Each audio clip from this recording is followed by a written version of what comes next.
If you enjoy this episode of the Workflows Photography Podcast, hit that subscribe or follow button on Apple Podcasts, Spotify, or whatever podcast player you are listening from. I send people guides for their engagement session that gives them an idea of the locations that I like to shoot, some outfit ideas, some like inspo for the type of session they can have. So if they want to go to a brewery and sit down and have a beer, cool. If they want to go for a walk in a park, cool. Workflows is a podcast about saving you time and money in your photography business. As a photographer and content creator who struggles with dyslexia, color blindness, introversion, and anxiety stemming from years of being bullied as a child, workflows have been my rock. I have workflows for every aspect of my life. That's why I am happy to bring you Workflows, a podcast presented by Imagen. As a company dedicated to saving you time and money in your photography business, it makes sense to enhance and expand the conversation to all things workflows. Tune in to hear stories, strategies, and tools that can be your rock. Hear from people just like you. Put the camera down for a little, connect those headphones, and get to work with Workflows. Lindsay Coulter is a wedding and portrait photographer capturing timeless and on-trend photographs for couples worldwide. Although residing in Canada, Lindsay's passion for finding beauty in small details and capturing candid moments has taken her places like Australia, Bermuda, St. Martin, Mexico, and Italy. She loves the outdoors and prefers beach houses in Malibu or cabins in the Pacific Northwest. Lindsay takes pride in getting to know each couple's unique story and essence, believing that inclusion and equality are fundamental to her personal and professional life. She cherishes the idea of photography as a way to look back on moments in time and remember how you felt, wanting couples to be taken back to their special day, no matter how much time has passed. Without further ado, here's my conversation with my friend Lindsay. Lindsay, we spoke last we spoke. You were in beautiful Hawaii, and I now you're was. back in Canada. I know. Can you believe it? I had to leave. I'm so upset about that. They were like, "You're not an American citizen. You must leave. You Yeah, have clients yeah. at home." But how'd that go? Because I mean, so I thought you were just going for vacation originally, but it turns out you were there for not a conference. Yes. Um, so how was the whole trip Oh, overall? it was so good. So, yeah, Taylor and I went for a few days on our own just for pleasure. It's a long flight from Toronto, so we went for a few days to just get acclimatized, to get settled in. And then, yeah, we had a few days with the Focal Not a Conference, which was super fun. We had photographers from all over the world fly in to learn from some really awesome educators, which was, yeah, it was a blast. I feel like it's always fun getting to like shoot with other photographers and see how everybody works and does their own Yeah, thing. The whole idea of Not a Conference is, well, it's pretty self-explanatory, the idea that yeah, you're learning in not a conference setting. So right. we set up like styled shoots and we have models and we just try to set up these like really beautiful experiences for photographers to not only build their portfolio, but also to learn from some really awesome mentors. So yeah, it was Yeah. fun. It was really Yeah. fun. I often find it's the little things that really make those type of events more impactful. Like it's not necessarily like here's why this lighting equipment is good for this situation, or this lens is good for this situation, but I set my camera this way because of this. Like Literally, something little so thing. small. Yes. It'll be like the thing that you didn't realize was a pain point for you. Yeah. And like I personally don't like necessarily when I go to WPI, I don't Mhm. necessarily go for the same types of things that I think a newer photographer would go for, right? Like Right. I Yeah. like the socialization. I like to ask Mhm. my friends what kind of stuff they're shooting right now, what their workflows are looking like. You can have more intimate conversations with people when you're standing at a booth or whatever and having a Yeah. conversation. So, I really get a lot of value out of that. And although I think there's a really great use for a traditional conference, I think it's also really great to, yeah, learn those like little tidbits of things that mentors don't even realize are like so impactful when they're Yeah. saying it. It's the thing Yeah. that an attendee's like, wait a second, you do what? Yeah. Like, Nicole Ashley Mhm. literally licks her thumb and smears a thumbprint on her lens to get like a more directional lens flare. Like, sure, have I heard that done in other concepts? Yes, but physically seeing someone do it and now Yeah. understanding more of a breakdown of exactly how she shoots a shoot, like, or how she creates an image is like, it's very cool. It's very impactful. Yeah, I love that little stuff. It really does. I mean, the first time I learned about back button focus was at an event like that, or a workshop like that, and and the what Ashley Ray was saying in the live stream that we did, we're like shooting in black and white while in RAW. Yeah. Yeah. Like I've been doing that for years, and Yeah. I learned that at a workshop, and it changed the game, right? It's like And those, it's so it's funny because I yeah, think I think it's like there's a couple of reasons why stuff like that is so important because one, if you are a photographer that went the traditional route with school for photography school and you probably learned from a person that was in their like peak of actually shooting with clients 10 to 15 years before. Probably. That's my guess, right? Like they're now working at like our local college, the educators there, they're fantastic artists and mhm, photographers, but they're not necessarily using the most current Fuji camera. They're not you know yeah, what I mean? Like they don't yeah, know the exact like methodology of new editing systems that are available. So like they'll give you a really great overall picture, but even if you go that traditional route, you're still going to be missing out on newer, more current methods. yeah. And for most of us didn't go that route. Most of us like are self-taught or taught through friends or whatever. Sorry, I Mhm. feel like my dog's panting is getting so aggressive right now. It's okay. For anybody watching this, my dog is having a little freak out because we had an accidental fire alarm go off, and he's just so if you hear the panting, it's not me having an asthma attack. um, but yeah, I even for those of us like I'm self-taught, technically through learning from other friends and everything, as Mhm. most of us are. Um, it's wild the number of things that I think are like that's obvious, isn't it? That are not obvious at Right. all that people just Yep. don't know, and it takes a lot of like guts to ask a Yeah. question. And sometimes you don't even know that you have the question. Do you know what I mean? Like Yeah. you have to know Yeah. something in order to know that you don't know it. So Exactly. there's a lot, Yeah. yeah, there's a lot to learn from just watching somebody go through like setting up a shot, taking the image, creating the image, and then, you know, actually editing and delivering it. Like there's a Yeah. lot to learn in that whole process. So let's start with um the in-camera part. So my first Mhm. question I ask every guest is what is one thing you do for the photographic process behind the camera, while you're at the wedding doing the portraits, whatever it is, that has saved you time? It's so funny. I listen to your podcast all the time and Mhm. I'm like, man, I don't even know how I would answer that. And now here I am in this I'm in this Exactly. in this spot and Yeah. I'm to answer that question that has saved me time. Um in camera. Oh my gosh, my dog. Richard, sit. Sit down. I'm delaying because I don't know the answer.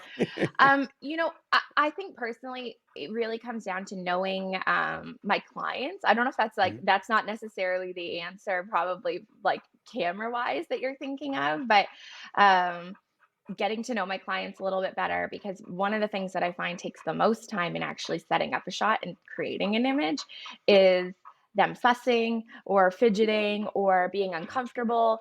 And it takes time for them to actually get comfortable with me, for us to create an image together if we haven't like taken a little bit of a walk together. So one of the first things I like to do is like kind of just move. Mhm. Um, I don't wanna just, like, pull my camera out and be, like, immediately, like, "Let's get going and let's start Yeah. shooting." So I think the thing that saves me the most time truthfully is Is not shooting. feeling is literally not shooting. Yeah. Is feeling it out and taking some time because, yeah, the second that I just pull the camera out too soon, if they're not ready for it, um, it makes them feel a little bit uncomfortable. So letting them know that I am keeping an eye on things. I'll physically say, like, I'll actually say out loud, hair's looking great, buttons are all done up, and like sort of go through my mental checklist out loud so they know that I've looked for those things. So they can then like remove that from their own mind because a lot of the time, we all know as portrait photographers, the clients are like, does my hair look okay? How's this outfit looking? They start fussing and fidgeting, and I'm like, you're Mhm. fine. I've looked at it. I'm looking at you. Um, so we just remove all of that by just getting right into it and going, trying to move a little bit and not Yeah. shooting and ask how the day's going, ask what they're up to, ask what they're most excited for at their wedding or whatever, right? Yeah. And just sort of taking a moment to be like humans before me being a photographer and them being the subject. I love that answer. You're the first guest to give an answer that actually had nothing to do with the camera, and I love it. I love it because Well, you know what? it I'll be honest. Like I do care about cameras. Obviously, you yeah, yeah, kind of of have course. to. Yeah. I don't care about them that much. I care about my cameras enough to know, like, is this the right tool for me? Is it the best one? Mhm. I shoot on Canon R6s, and I have no loyalty when it comes to cameras. Like I shot on Nikon for the first 8 years of my business, Mhm. and the second that I tried the R6, I was like, sell it all. I don't care. There's no better tool for me than this one because of the auto eye detection. In the Mark II, the AI auto eye detection is Yeah, insane. It actually tracks your eye to yeah, um, look at what I'm looking at and what I would try to be focusing on in a scene. I had no love lost. I was like, if Nikon wants to come out with a product that can properly compete with this, sure, I would love yeah. to not sell all my Which they gear, did. but They did. they did, right? They did. That was Yeah. a little too late for me. A little late. Yeah. The camera's light. It does all the things that I need it to do. And so for me, Right. that's what gear is. Gear is not necessarily like, and I know most photographers probably Mhm. feel a similar-ish way. The camera's not the end goal for me. It's like the means to the end. So Yeah, for me, yeah, it is more so about the experience, and then the camera is like the tool that can hopefully make that happen yeah. for me. Awesome. So you have also been somebody who has been teaching other photographers about business. Um, Lately, you've been on a little rampage about the mini shoots, the mini sessions, I have been and on a rampage. It was so an yeah. unintentional rampage, Oh Scott, yeah, but yeah. I did get It's a little bit spicy. yeah, yeah. So we're not going to get into like that specifically, but for anybody who's listening or watching and wants to see what Lindsay has to say about mini sessions, definitely check out her socials. Um, I do want to be clear. I believe in a mini session. I just believe in a yes, profitable mini session. yes, exactly, exactly. Um, People are gonna so, come to my house with pitchforks, like this girl doesn't believe in minis. so what is one thing you do for your business? As somebody who not only is running a very successful photography business, but also educates a lot of photographers about business. What is one thing you do for your business that saves you time or money? And we're going to get to Imagine, so let's avoid Imagine in Okay. this entire thing until we get to Imagine. Okay, sounds good. You know, for me, my biggest pain point is communication. It's Mhm. like I feel like between Instagram, text messages, like I'm always trying to streamline emails. There's so many ways that people can contact us as photographers. And I'm always trying to figure out how to get less communication and to have more efficient communication because I don't want to Mhm. just like not communicate with my clients and then have them show up unprepared and wondering what the heck I'm thinking. Yeah. This is like a zoo happening right here. This cat just going for a tour in the Yeah. jungle. Um, so interestingly enough, this is not at all what I thought would happen. But a year and a half ago, I switched websites over to a focal website and I publicly put all of my packages and my wedding pricing online, Mhm. and I put all of it available so that it's one less email that I get. It was so interesting the number of people. Can you get down, please? Oh gosh, it's gonna get scary. I'm not gonna do it. Anybody that knows a cat knows that that was the look of murder. She was not Yeah, gonna yeah, help me there. yeah. Um, Sorry to anybody who's listening to this. They're just like, "What is Yeah, yeah, happening?" there's panting, There's there's get down, panting, yeah. Oh, there there's she a got down. cat losing her mind behind me. Um, the, uh the initial inquiry emails would bog Mhm, down my inbox more than I realized, just for people to be priced out, for me to not be the photographer for them. So we're just like chatting for no good reason. And putting my pricing online and having my packages publicly available for people to actually book has been huge for me in the right, last year and a half. I really hesitated, it's really not super common still in the photography industry, especially wedding photography, for us to put our full pricing available, for us to show our hand and say, this is what I charge. The yeah, starting price is really, really common. Um, and for anybody who struggles with like getting lots of leads and feeling like the percentage of leads that you're getting to the conversion does not align, I highly recommend putting your pricing online. I do still have a note that says I offer custom packages. Like if none of these mhm, fit your day or what you're looking for, like let me know. Um, but it's basically streamlined my process so that people, when they inquire, it inquires with the package that they're interested in booking. So I no longer have to ask them, which package are you interested in?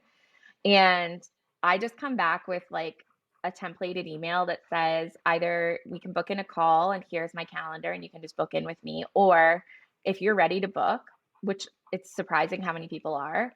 Like, if you're ready to book, like let me know and I'll just send over the details. yeah, And some of them it's like a couple of quick messages back and forth and they're like, "Yep, no problem, take my money." And then yeah, through my website, I can send them my contract and invoice. It's like such a streamlined system. Whereas before I had like, you know, Square, that I was sending them a payment through right, Square or Stripe, and then I would send them a PDF contract, and it was just so many moving parts, mhm, um, that, through, like, the Focal website backend system, I'm able to keep it all in a much more one place, concise spot. yeah, I've yeah, tried other CRMs, and I'm sure, like, anybody who's tried a CRM, how, much time is involved in setting it up, and, like, I paid for I think a year and a half of like 17 hats once because I signed up for the first month. I went to go set it up and then I just was like, this is awful. I can't handle the setup process. And for some people, maybe it works really, really well. But I wanted like a CRM that was like way simpler. It just had the mhm. things I needed and nothing else. Like I don't necessarily need a ton of automation. I just need enough to like make my life and my client's life easier.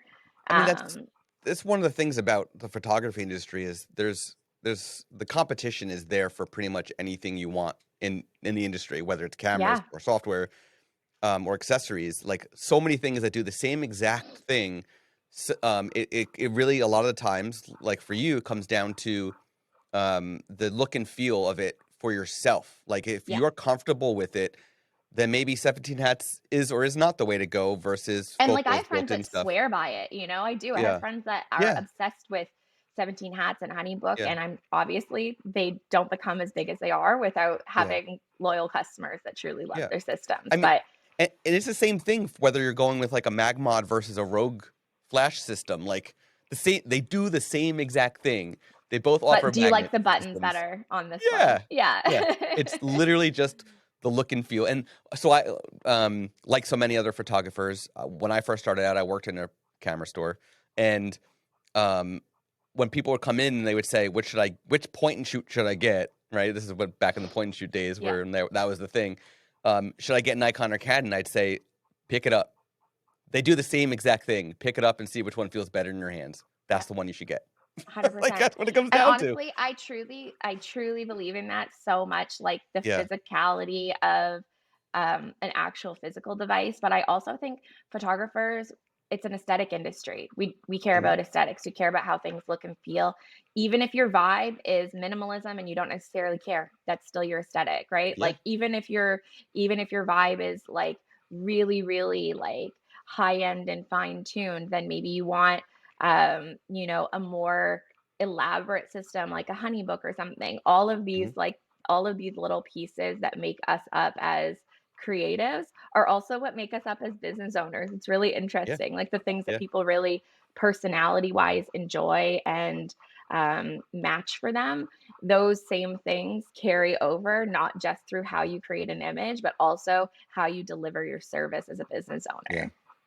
So let's move towards the delivery part first. With part of the post production process is editing. Now, again, we'll get to Imagine, but pre-Imagine, let's say, what is one Yeah. thing that you have done that you do for your editing that has saved you time? Well, I will say Imagine has changed it because I feel like a lot of what I did do before Imagine is probably quite different now. Hmm. Um, I used to run like portraiture over all of my images in Photoshop as like a Hmm. droplet or like an automation basically, and I would run it on Yeah. all of my images, and that was really, really helpful. I feel like it's gonna be hard for me to not talk about Imagine because it has completely changed my entire, um, like, post-production and editing workflow. What can I say about that?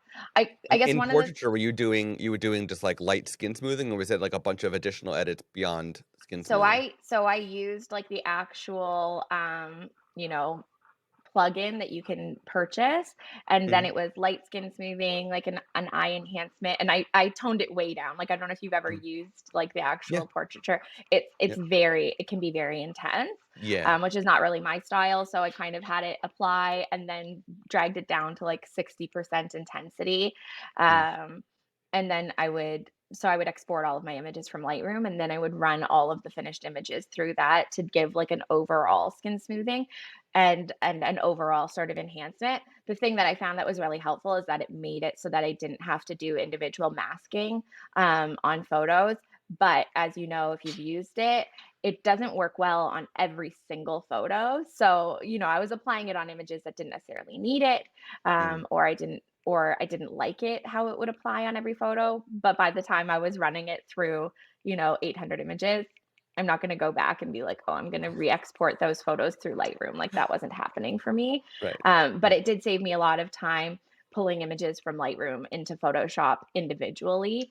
So that was, like, a really big time saver, and I still really like that software, or service, plug in, I don't know what we're gonna call that Mm. one specifically, but I did really enjoy it. Um, yeah, honestly, I did use post like prior to Imagine, I used to outsource all of my editing because I just Mhm. couldn't keep up with it. So, I pre-pandemic was shooting like 50 to 60 weddings a year, a few hundred family branding portrait sessions.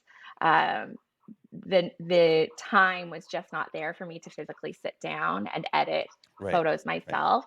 So I've tried everything. I've tried like an individual editor sitting in my studio beside me asking me questions, which is a really great way for me to actually train someone. I've Yeah. tried, I've tried every single outsourcing service. I think I said this on our live roundtable. Yeah. If it exists, I have tried it. I could tell you Right. stories about all of them. I won't, but um, but I've tried them all. They all have similar problems, and a few of them have good things. Um, and and in the end, it was what was available to me at the time, and it worked. And obviously, I delivered my clients' images using them, so Yeah. they were fine. Sometimes I would still have to go back and completely re-edit things, so that wasn't like Oh super boy. stellar. Yeah. Um, as anybody who's ever used an outsourcing company knows that sometimes you get things back and you're like, awesome. And then the exact next day, you'll get a wedding back and you'll be like, What who happened? did this? Yeah. Right. Did you edit this in the Yeah. dark? And then you edited Right. the other half in a bright orange room? Like, Yeah. how did this come back to me like Yeah. this? So, I mean, I um, like to say that, like, there's a lot of fantastic human editors out there. I mean, as you've experienced, you can get one back that's just good to go. yeah. But one of the advantages or disadvantages rather of a human editor is not only just the environment and the lights and at that exact moment, but also the emotional state of the person at the time that they are editing your photos. If they're So in a that's bad why, mood, yes. Yeah, that's part of the oh, reason why I wanted to remove the editing from my hands. mhm, So, being the person that has worked with that client from the start, then being the person that shot their session for them, has gone to back it up and all of that, and then is getting the emails from them after the fact. I don't want to be emotionally tied to some of those sessions while I'm editing them either. You know, you can imagine all of the different ways, like most of my clients are amazing. During the pandemic, I did not want to edit most of my clients' sessions because I was like scarred by them. Yeah, Like yeah. truthfully, I in where we live in Ontario, up in Canada, we were locked down for longer than anywhere in the world at one point. Yeah. So like with like a full lockdown where I wasn't able to work, we were locked down for a really consistent amount of time, which led to a lot of really serious struggles between photographers and their clients. And I understood their perspective. I got it. I would be really frustrated dealing with the things that they were dealing with as well. But it's also really hard to have somebody breathing down your neck and like fighting you on money and arguing with you on rescheduling, and then be like, let me put my heart and soul into your editing. It's hard. It's Right. truly Yeah, hard, right? So yeah, I felt like I was doing them a better service by me not being the one to touch every single photo in their gallery. You know, I'm still going to do the final process of going through every single one and making sure that they're all polished and ready to go. Um, but some of my clients, I was like, I think that you'll like it more if I'm not editing this with my yeah. emotion behind this right now. So yeah, Yeah, you're yeah. totally right. Like when you remove the human component from it, um, you know, there are certainly challenges by removing a human from an editing, system. But so far what I have seen in doing that is far more upside than downside. Awesome. Um, so moving even further towards the delivery aspect, normally I would take a break and ask you completely different. I would change the topic completely, but I'm gonna wait until after this question to change the topic. But Okay. what is one thing you do after a session? You know, you've done the editing, you've everything's all good to go. What is one thing you do after a session that has increased business? That is increased business. Oh man, I feel like there's a few things. So, um, I deliver all of my images through Pixie Set, so I think that most people can probably relate to this. If you deliver images in any way that's not a USB key, if you deliver images in an online gallery of sorts. So there's a couple of things that I like to do after a session to like, make sure that people like me essentially, which is how make sure that people, tell people about me and it increases my business. But one of them is that I try to deliver previews quickly back to my clients. Most of my clients have it included in their wedding day package, um, which is something that I added on out of necessity because a few years ago, it was probably the first time that people were ever expecting to see photos within a day or two after Mm. a shoot or a wedding. And, photographers are posting online sneak peeks. And I was like, how are you doing that? Like, you must have nothing going on within a couple of days after these shoots. So then you, of course, get clients saying, "Hey, can I have photos a couple of days after the wedding?" And if everybody else in their hemisphere is getting their photos back or some photos back within a couple of days after, then I'm looking like I don't care enough or I'm too busy Yeah, for them or whatever, right? So I did want to include it in my packages in my more like popular packages to provide some value to it, to show people that like it does pull me out of my regular workflow to create preview images for you right away. Um, and then for the people that booked like a smaller package, I had it as an add on that they could add on. So those people were less likely, if they did only book me for a smaller package, they were much less likely to bug me the next day saying, "Hey, when are our photos going to be ready?" Because they know that it's a thing that they could have purchased. In the end, I still try to provide people with some previews really quickly if possible. Obviously, that's changed now that I can do that like almost instantly, without too much stress. Like I do a lot of yeah, back-to-back weddings. So the idea of like shooting a wedding on a Friday and a Saturday and then having like 2 to 5 family sessions on a Sunday and somehow getting previews back to the Friday and Saturday people without like losing my mind. Before that was insane. I still did it, but it was insane.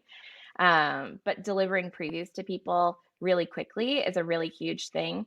Um, and then the other thing, delivering a really nicely curated gallery, I think is so important. I think that photographers have the tendency to over deliver images Mm, and to deliver like everything they think is fine. So they'll deliver 5 images that are really too similar to each other and put the onus on their client to decide which one is the better image. And I personally feel like if your client has to go between, oh, is it this one or this one, this one or this one, like we've done them a disservice. Mirrorless cameras have made that really hard though, because you can shoot so many yeah. really good in focus images really, really quickly, um, which means that you have to do an even better job on your call. But delivering a really nicely curated gallery in the end, breaking it up into sections that make it really easy to digest. So I do like part one, two, and three. So I'm not dividing them up into like getting ready, you know, different sections of the day. Some people do that. That's totally fine. I just find like part one, two, and three works for me and it makes it easier to digest. Um, and then in my final template email, I think the final template email gets like the final delivery email. I call it a template, but because I template all of my. If I can make it a template, it's going to be a Yeah. template. Of course. Um, but if in that final delivery email, I think there's a few things that are really important to say. One of them is like you pump their tires and say like, "I loved your wedding day. It was so fun for me." And then you say something specific like, your first dance. I like still am thinking about the song you chose. So sweet, right? You say something really nice. Mhm. um, then you tell them, how to download their images, how to make favorites, how to like you make it easy for them. And then you ask for the review. And I think it's so often overlooked to ask for a review. This is the time when people want to give you a review. They're like in awe. They're looking at your photos and they're like, this is crazy. I can't believe you did this for us. So I send that ask in the preview delivery that I send and in the final delivery. So it's like a double parted reminder. And I have a lot of really good reviews because of that. So yeah, I think it's so important about being intentional about every single step of Yeah. like the delivery and how people get images. And also just waiting the right amount of time. I think we talked about this on our like live roundtable. Um, if I deliver images too quickly, there is something to be said for like all of the images too quickly. There's something to be said for people being like, what's the value here? What did you Right. just Yeah. pay for? Did you care enough? Did you care? Yeah. Yeah. And also I think it's just too fresh in their minds. Even if they believe I literally dropped everything from the second that their wedding ended until the time I delivered it, which sometimes like maybe they do believe that. Even if they believe that I just edited straight through for 1 week, um, I think that it's still too fresh in their minds, and people need to have a little bit of, um, they need to miss their wedding a little bit more in order to really Yeah. truly appreciate the value. We as photographers know that the images we deliver increase in value over time. My wedding photos mean more to me now than they did the day that they were shot for many reasons. My family photos from 10 years ago mean more to me now than they did 10 years ago. We know that, but our Mhm. clients don't necessarily know that. So I think giving them a little bit of breathing room to really feel like, wow, that was such a special day. And like, look at these photos that document like way more and way better than I could have ever expected that they would. Yeah. Awesome. Um, that's very well said. A lot of good stuff Thank there. you. Thank you. Um, so before we move into the big juicy part of this conversation, we're gonna lighten it up real quick. You're gonna pick a color. Interview deck. Okay. I'm going Oh with yeah, green. you're going with green. Okay. Now you cannot blame me for what question you get because you're Oh picking no. this. Tell me when to stop. Stop. Okay. This is Oh all no. I'm you. like This is all nervous you. now. Okay. I'm sweating. What? Now's the time when we really need to hear Richard panting in the back to like get the anxiety. Yeah. Okay, I'm gonna give you a pass if you wanna go to a new one. Oh, it's that bad? It's an interesting one. Okay. Okay, we're gonna read it to you, and if you wanna pass, we'll go for the one Pat, that's you're next on blushing. Is it yeah. bad? No, no, it's just, I don't know. I just don't know if you're gonna have an answer that you're gonna be happy with. Okay. What antiquated invention do you still use? Antiquated invention do I still Yeah, use? I'm telling you. Yeah, that's why I'm like, you can pass if you want to. Like, I need to Google exactly what antiquated means, because I feel like yeah, old-fashioned or outdated. Well, no, I can answer that actually All right, easily. I still all use right. a Canon AE1, which is, like, I think an Okay. antiquated invention. Yeah. Um, it's really making an absolute comeback right now, It is. um but yeah, I use the Canon AE1 film camera. I love it. Mhm. Um, Absolutely not an invention, I guess, that needs to be used anymore. I could probably emulate most of what it does in, you know, an R6. Yeah. Yes and no. I don't know. I feel like most antiquated inventions, if they're kicking around, there's a reason for it, whether it's nostalgia or yeah, I don't know. For me, the reason that I use it, truthfully, is because I use it a lot for my personal, just like Mhm.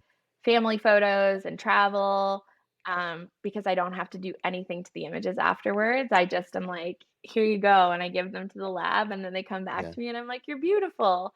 And it's like a very heavily curated, like maybe it's only 2 photos from an entire trip. Yeah. I love it. Yep. It's Yeah, like it that was brings you back to, like, your childhood when you yeah, would go through an actual album, and it's not 5,000 images, and it's not overwhelming, it's just like, "Oh, I yeah. love that." So, yeah. Yeah, I definitely think it's like on a roll of 36, it was typically like one photo that would you be like really happy with, and then the rest would be like, all right. And, So, like, I don't know if you shoot much film. Do you shoot film at all, Scott? not as much as I want to. I've got a whole bunch on the shelf behind me, and I not as much as I want to, Yeah, but so I think because I don't shoot, like, super often on film, like, I don't mhm. shoot it for clients that they know of. I shoot a couple of frames at almost every wedding, and I don't tell them that I'm doing it. Sometimes they can hear it and they're like, "What's going on over there?" That's a different noise. Um, but it's not a thing that I sell them on. I Mhm, do it as, like, a little nice if it works out kind of thing. mhm. Um, One of the interesting things about most film cameras is you have absolutely no idea if they work until you've processed your Yeah. first roll of film through them. So, Yep. like or if they work well, I this is my 4th AE1 that I've had. One of them just, like, sputtered oil or something all over the inside of the film. So, Nice. like, it was an Okay. interesting effect, but it was not what I Yeah. wanted.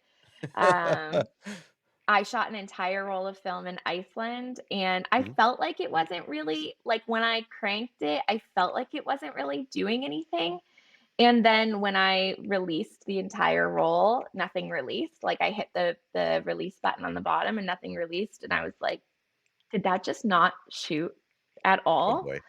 And I have no idea, it's still an absolute mystery to me and everybody that was around me during Iceland, like, it I have no idea what happened, but basically there were like 5 frames on a roll of 36, and I know in my mind some of those photos would have been so gorgeous, but they'll just live in my Yeah. mind now more because I actually remember making them, but Yeah. they were never made. Yeah. They were That's never actually created. But, yeah. that's the downside to film and part of the reason why I will not shoot it for clients as a, like, Yeah. guarantee, Yep.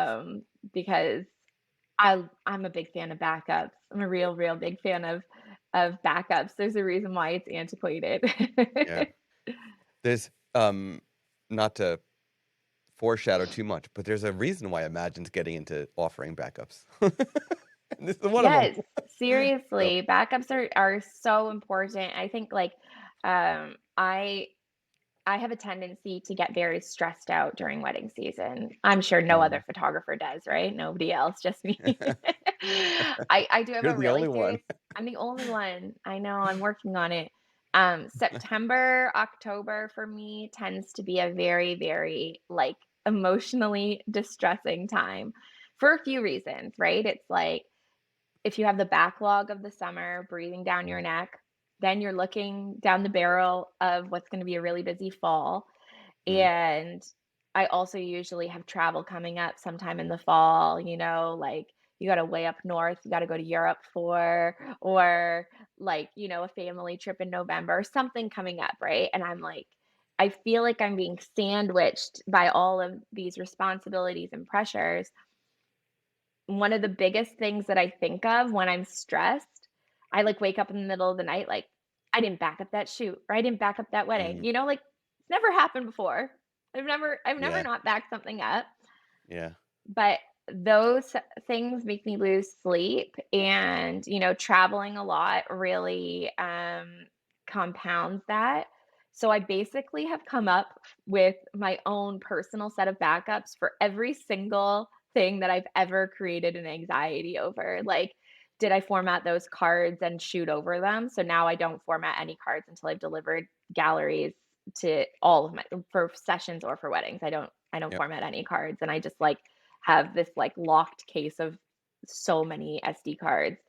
I back up in multiple places, obviously, as everybody does, but backing things up online is a really huge thing so that you can actually physically see when you're traveling, like, are they there? Because if they're in your Yep. online spot, they're in your other spot at home as well, right? Like, Yep.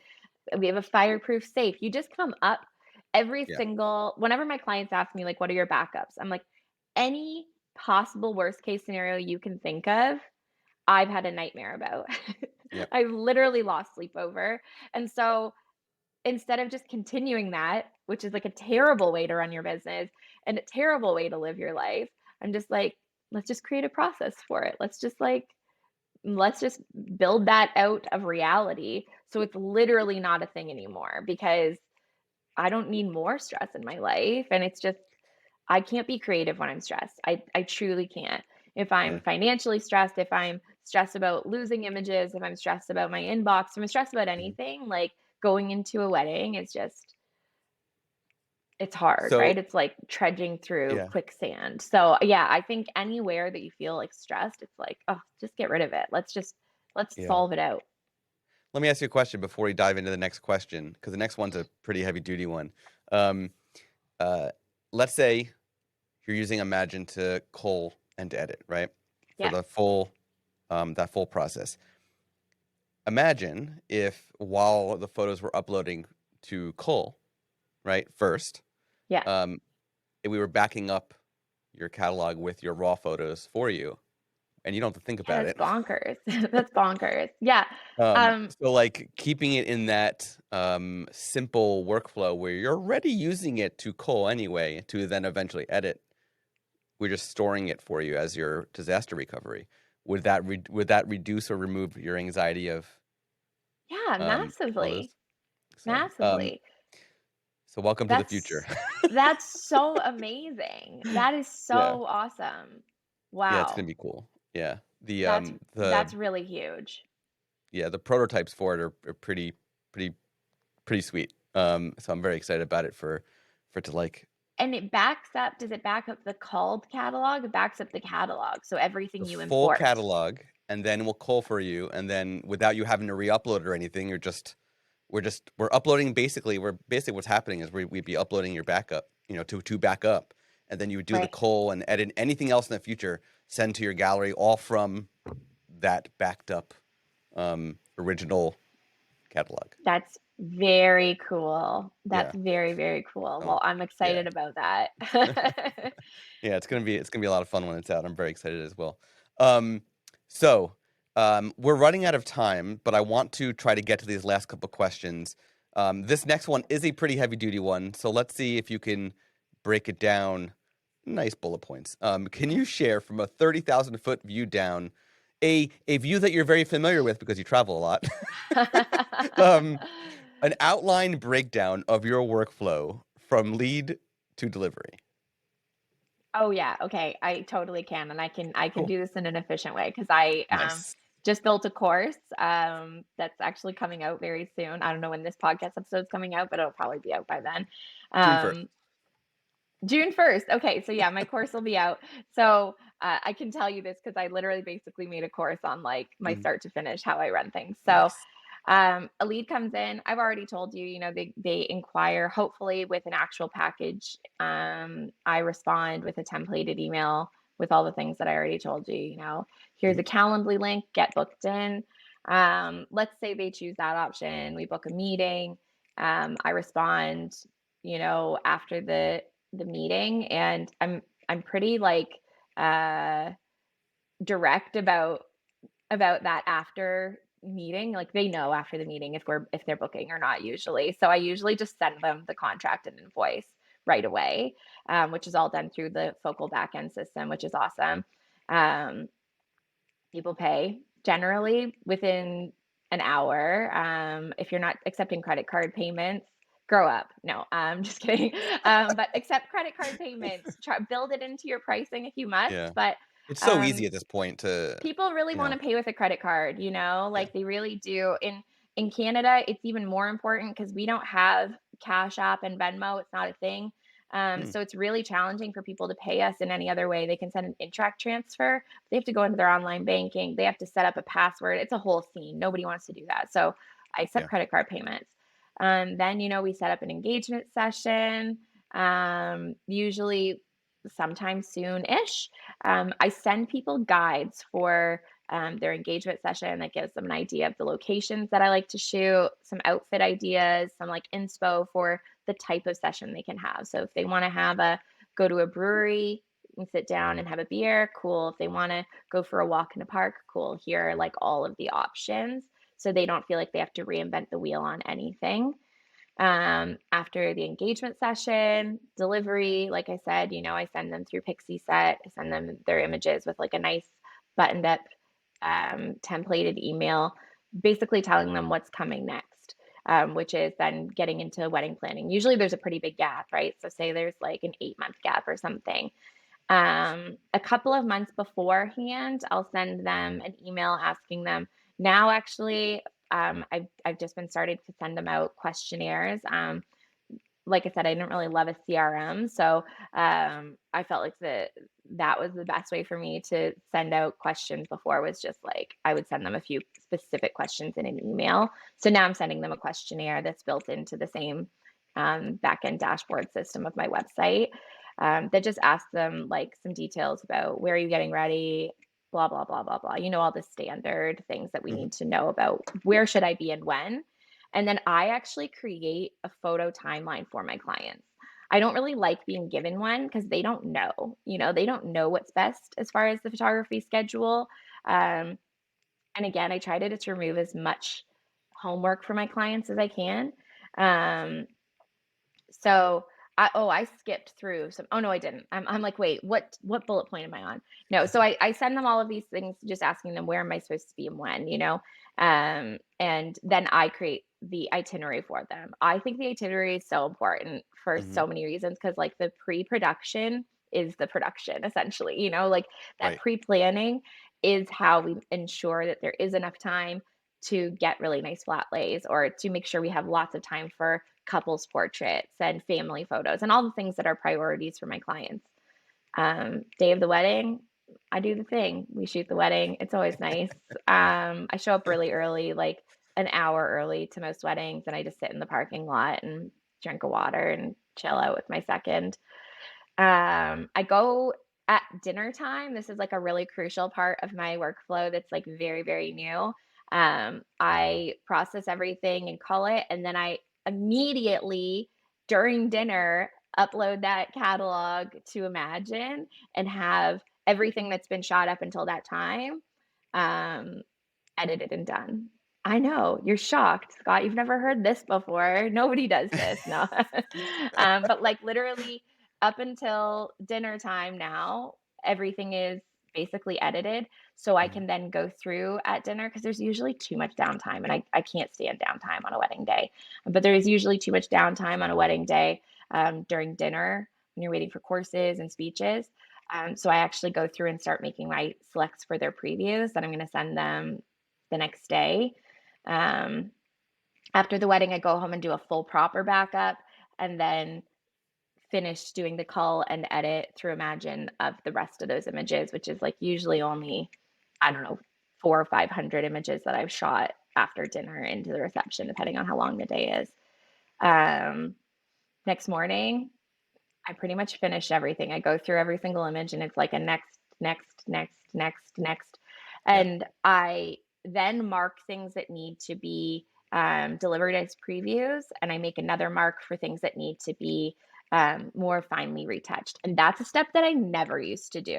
Fine retouching, like I would leave exit signs in, I would leave Mhm. flyaways in. When you're delivering 1,000 images, 50 weddings over, it's just not possible to do all of that.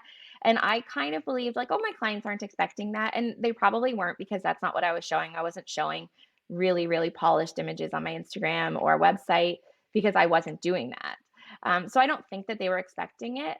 But now I'm able to actually go through and because I want to spend time. I enjoy editing images. Like I want to spend some time polishing their photos, but now it gives me the ability to actually like truly invest in like the images, in the like printable like photo book images. Those are the ones that I'm actually spending the time like really really spending time on. Um I'll do an export and then upload, and then I'll sit on them sometimes for a little bit. Um, I'll deliver obviously the previews right away, and then I'll sit on the rest of them for a little bit. Sometimes I'll go back to them and see if I need to, make any changes or if fresh eyes a couple weeks later have changed Right. anything for me. Mhm. But for the most part, just ship it ready to go, deliver the online gallery. Um, and then wait for them to send me a nice review. Um, I'm trying to think if I missed anything in there. I feel like What do you that's use to, design your albums? oh, um, great question. I use this is really janky actually. I use Kiss, their designer, Mhm. to design my albums, and then I actually make, do you mean like photo books when you say albums? Yeah, yeah, Yeah. yeah, like Yeah, yeah. I'm not saying albums, and then we're thinking online gallery albums. I use the Kiss designer. It's really, really nice. I pay for like their premium service in order to get all of their templates Mhm. unlocked. And then I use Wooden Banana for my albums because their albums are so beautiful, and I think Mm, aesthetically they're really a lot more in line with what my clients are looking for, and their price point is phenomenal, like really, really phenomenal. yeah. Um, Kiss's price point is just like so out of line of what I think my clients would be interested in paying. And even if they were, it would really eat into the amount that I would be able to make. But Wood and Bananas albums are really really gorgeous, and I also for clients that have purchased like one of my more top tier packages, I send along like a USB and print box, and you Mhm. can get matching USB and print boxes custom made through Wood and Banana. So Nice. I love the wooden banana as a brand, and I always thought it's funny that, like, they make things that are not wood. Like, like, I which is know. I The mean, name I guess totally technically throws me off, but paper you're is not gonna forget but that. yeah, yeah, exactly, Yeah, exactly. I Yeah. saw their products in person for the first time at Mhm. one of the Way Up North that I went to, I think in Italy, Yeah. maybe a few years ago, and I was Mhm. stunned. I was like, "Velvet? This is just it's very unique." Yeah. I really love the imprinting. They're doing Mhm. really cool things, and their service is really, really exceptional. So yeah, I'm a really big fan of their photo books. Cool. But yeah, or actually creating the albums. Mhm. I probably should switch to Fundy at some point. It's just one of those things that I haven't done yet in the workflow. Yeah, yeah. I feel like so I've never used the Kiss designer, but I feel like the ones that I have tried, they're all very similar in use. Like a drag and Um, drop kind of yeah, situation. yeah. Yeah. The thing is, I always come back to Fundy. It's the OG of Yeah. album designers, and All I it just yeah, it's Yeah, fantastic. all I really care about is being able to make sure that I'm not including duplicate images in a gallery, like you need to make sure that your album builder is like giving you a flag like you've already used this image or whatever, Yeah, and then the ability to send it to my clients with it being like white labeled. yeah, There are some yeah. album builders that are like this is from if it Right. said this is from Kiss, I'm like, well, that's not awesome because now all my client has to do is go and find out how much this book Yeah, actually physically cost, right? So I need it to be white labeled. yeah. Um, the Kiss builder is very nice for that. But I'm sure the Fundy one, I'll switch after this conversation, Scott. Now you've got me thinking about it. Well, I'm not Truthfully, saying you have to switch, I don't I create know. that many albums. Yeah. I really don't do a ton every year. It's something that I would really like to do more of, but Mm, before this is gonna sound like an immediate Imagine plug, but truly before Imagine, I didn't have time to be thinking about more steps in the workflow of more services that I could offer my clients. I'm like, "Please yeah. don't order an album from me. I do not have time to be doing that Yeah. right now," right? Like, I Well, was just so barely getting things delivered to them, never mind, yeah. like, "Oh, yeah, let's add another 6 weeks to this relationship." Right. Right. So you're getting into what is one of my next questions. So let's just get right to that question. How did Imagine impact your life? Yeah, okay, so crazy. I feel like photographers do have the tendency to be like, "This changed my life," Mhm. like, "This system Yeah. changed my life." There are not many things that I will say that about. I've been a photographer for 10 years. There are not many things that I will say that about, like, "Oh, this changed my life." Changed Mhm. my photography business? Sure. Changed my workflow? Sure. Changed my efficiency? Sure. But Imagine literally changed my life because I was struggling so hard to just I wanted to provide my clients with a luxury service. And I Mhm. think involved in a luxury service is really great communication, really great delivery times, a really beautiful end product, a really great in-person experience. And I always felt like my editing workflow was the thing that put the brakes on that because I could do an amazing job, but if I deliver a wedding 2 weeks late, immediately their opinion of everything I did up until that point is gonna change, right? Like, being on the receiving end of, having been the client that maybe gets photos back longer than you expected, it hurts the relationship between you and the photographer regardless of how good of a job they've done, and that's such a bummer, and I didn't want all of that hard work that I had done, to impact my relationship with my clients. So not now the reason why it didn't just, like, impact my photography business, it impacted my whole life is because I had such bad anxiety about editing. I was missing family get-togethers. If I was at them, I was, like, frazzled. I was, like, almost, like, mad, like, "Why are you even asking me about how work is? You know how work is. I'm freaking Yeah. out. I'm burnt out. I'm behind. I shouldn't even be here right now." And I've never asked my parents, but I would imagine that they would be like, "You weren't, like, a super fun person to be around sometimes because you would come to these family get-togethers with, like, sort of a, I need to be back at my computer Yeah. feeling right now," right?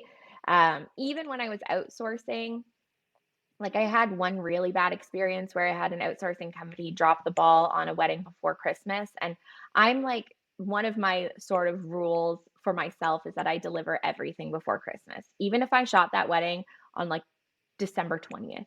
I Mhm. deliver all of my stuff before Christmas because I know clients are gonna be with their families and they really wanna be able to show over the holidays, right? Whether that be Christmas or whatever, but I wanna make sure that they are able to show their family their images while they're together for the holidays.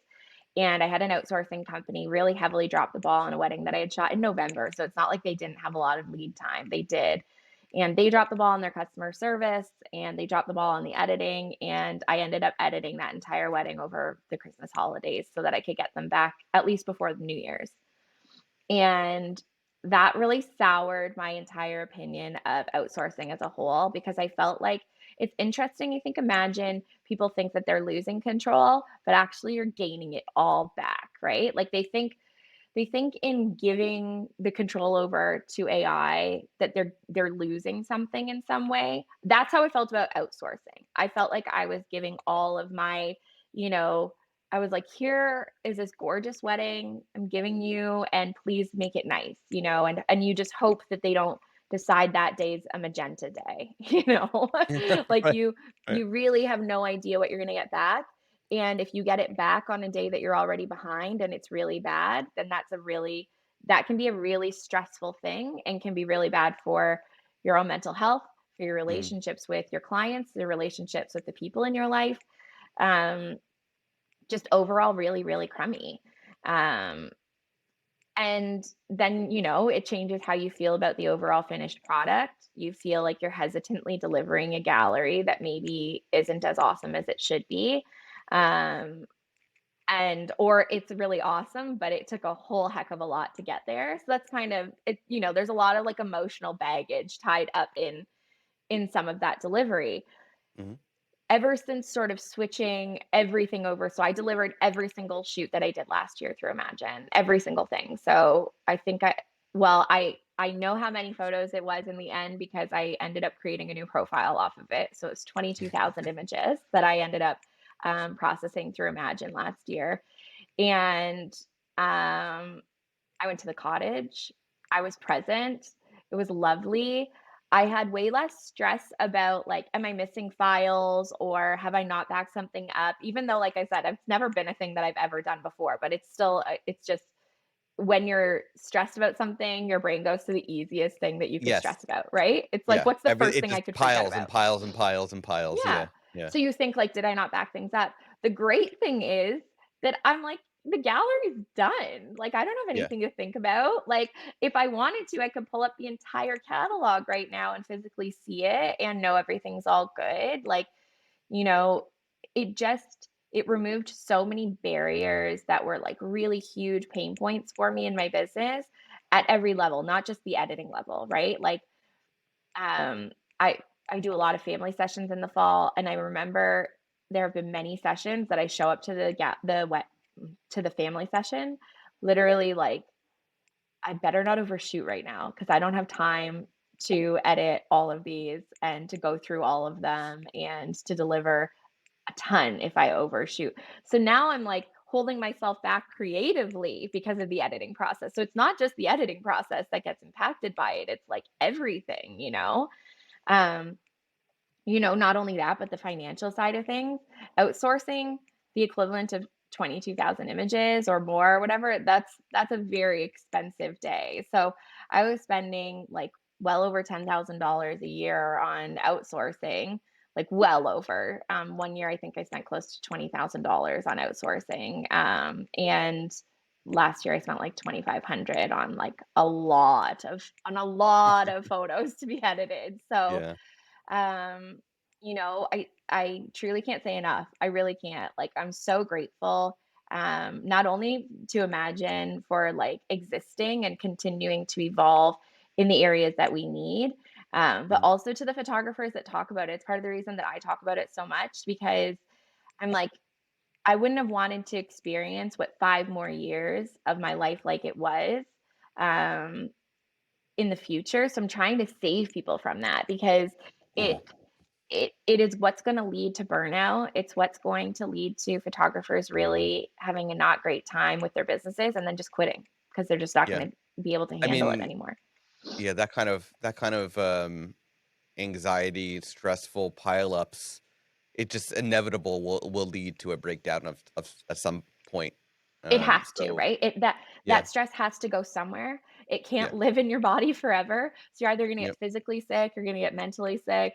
It's going to like we all know photographers. I think every single full-time photographer knows someone who has disappeared and who Yeah. has ghosted and who has left clients and who has moved away because their backlog became so insurmountable that they literally couldn't even imagine a way out. They just disappeared. And Yeah. to me, that's so sad. Like, I've had people's clients reach out to me saying, "Do you know where this person is?" And I'm like, "No." And they've just like literally changed their name and left the city. So I don't know Yeah. what to say to you.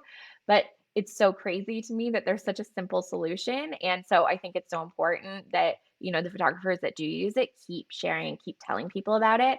Um, it's the kind thing to do. It's the like I every time I talk about it, either the photographers that I speak to are like, "Oh yeah, I'm already in, like, completely invested, like, don't stop selling?" Yeah.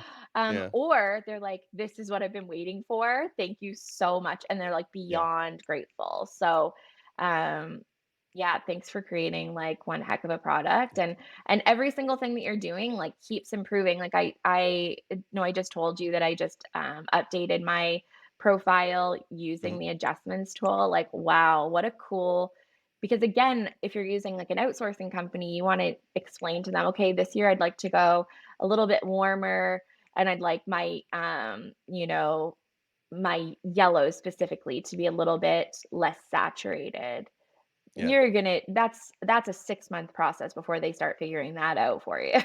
Yeah. And now you can Like do it instantly. Instantly. instantly, Yeah. instantly. Like the last Yeah. few sessions that I have processed through are literally perfect. Like Yeah. quite literally perfect. Like they are export ready, done. It's amazing. So, yeah. So, I mean, on behalf of everybody at Imagine, I'm very happy that we are very happy that we're able to help get rid of all that anxiety for you. I know backups are still there, but and I get it because I'm the same way. Um, Eventually, that'll get you know that'll be gone from your I anxiety. can't wait. I'm so But excited. I'll just um, text you all the things that stress me out in my life, and you guys will be like, "Here's some." fix this. First of Yeah, all yeah. first of all, call your therapist, you lunatic. But, like, I say that as a person who happily goes to therapy. I'm not insulting people who go to therapy. Um, yeah, I think therapy and Imagine, those are, like, the 2 things that changed my life. Mm. Yeah, yeah, hey, I'm right there with you, right there with you. So, Lindsay, where can listeners learn more about you, connect with you, and of course, see your incredible photography?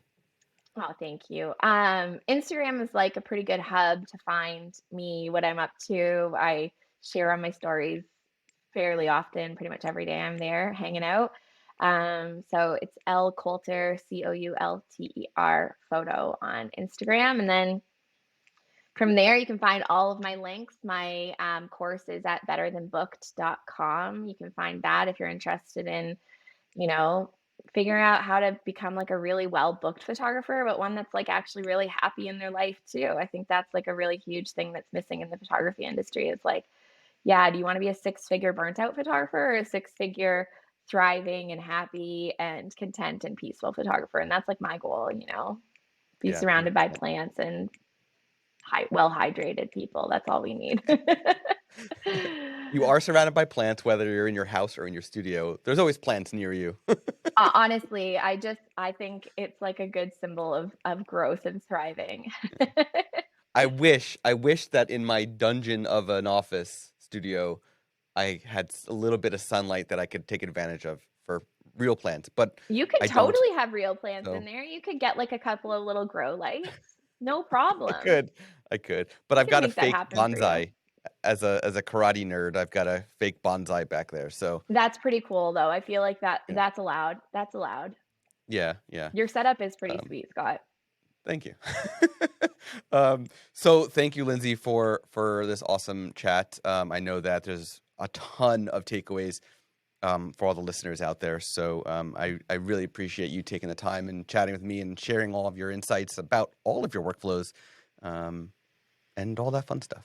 Thank you so much for having me. Thanks again for making such a stellar product. It's seriously a joy. I love it and I love working with you guys. So thanks for having me on. Thank you, Lindsay, so much for that incredible conversation. I know there are so many great takeaways for all the Workflows listeners. You have been listening to Workflows, presented by Imagine.